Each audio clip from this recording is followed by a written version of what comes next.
வணக்கம். நெருப்பு தமிழன் டெஸ்ட் கிரிக்கெட் அப்படின்னு ஒரு காலத்தில் சொன்னோம்னா அப்படியே ராகுல் டிராவிட், விவிஎஸ் லக்ஷ்மன், சௌரவ் கங்குலி, சச்சின் டெண்டுல்கர், ஜவஹர் ஸ்ரீநாத், அனில் கும்ப்ளே அப்படி இப்படின்னு ஐயோயோ யாராவது ஷேவாக் வரைக்கும் யாராவது ஒரே ஒரு ஹிட்டர் மாதிரி இருப்பாங்க. ஆனால் ஹிட்டராகவும் இருப்பாங்க, டெஸ்டராகவும் இருப்பாங்க. அப்படிப்பட்ட ஒரு டீமாக இருந்துச்சு.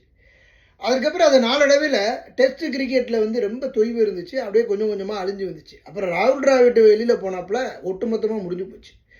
சச்சின் டெண்டுல்கர் வெளியில் போகும்போது அவர் ஆரவாரத்தோடு வான்கடையில் அனுப்பி வச்சாங்க. ஆனால் அதுக்கப்புறம் இது வரைக்கும் யாரையுமே வெளியில் அப்படி அனுப்பி வைக்கல. அவன் உட்காந்து இன்ஸ்டாகிராமில் ட்வீட் பண்ணிவிட்டு நான் ரிட்டையர்னு உட்காந்துக்கிட்டு இருக்கிறாரு விராட் கோலி. இது இங்கே ஏதோ ஒன்று நடக்குது. டெஸ்ட் கிரிக்கெட்டில் வந்து இந்திய அணி ஒரு தலை சிறந்த அணியாக இருந்தது. அதற்கப்புறம் அந்த அணி அப்படியே மாறி மாறி போயிட்டு இருந்துச்சு. இப்போ இந்த அணி வந்து ஒட்டுமொத்த மண்ணை கவக்கூடிய நிலைக்கு தள்ளப்படுது. டெஸ்ட் கிரிக்கெட் இனிமேல் அரோகரா.